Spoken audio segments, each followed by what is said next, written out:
Здравейте, приятели! Показвам ви за продажба един страхотен двустаен апартамент с уникална гледка в сграда, с жилищна сграда с ниска такса поддръжка Сейнт Джон Хил.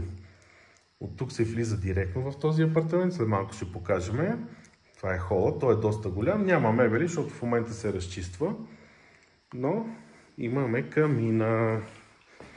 Сега ще го покажем от тази страна. Имаме и климатик, т.е. хола се отоплява с климатик. Може би трябваше да дойде отсам, за да се покаже по-добре. Ето, от тук се влиза в апартамента. Тук в този гардероб са бойлерите и малко складово помещение. Тук имаме шкафче с окачалка, но те са поставени просто е така. Който си го вземе, ще трябва да си го преобзаведе, ако желае. Ето сега това е хола. Той наистина е доста голям. Югоизточен е със страхотна гледка. След малко ще излезем да я покажем. Може би сега, пък после ще покажем кухнята. Така им съм почнал да говоря за гледката. Имаме страхотна тераса с масичка. Тя е разглобена в момента. И от тук се вижда целият Пирин планина. Гледайте каква гледка имаме само. В момента мият улиците. Дори да покажа, че се мие улицата. Тя се почиства зимата. Имаме асансьор също така в сградата. Ето това е изток. Тук се виждат Родопи и южният, югоизточният дял на Пирин планина. Ето терасата ще покажем по-добре. Ето така.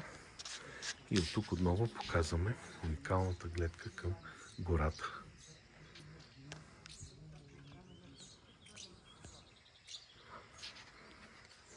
Сега ще отидем да покажем кухнята. Тя се намира между хола и спалнята. Така е разположен този апартамент, е разработен. Ето е кухнята. Тя е като в ниша. От масивно дърво е между другото.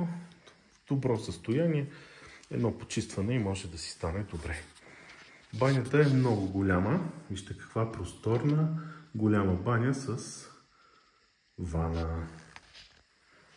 Но при нужда може да се махне, да се сложи душ кабина, кой каквото иска. Имаме голяма слънчева спалня, голямо двойно легло. Просто в момента апартамента се почиства и е разместен. Така че не обръщайте внимание на това. От тук също се гледа източния дял на Пирин. Тоест, дори да лежим на леглото, имаме страхотна гледка към Пирин планина. Просторна спалня. Това е кухнята. Отново се връщам. Ето така. И това е хола. Апартаментът има нужда от пребоядисване.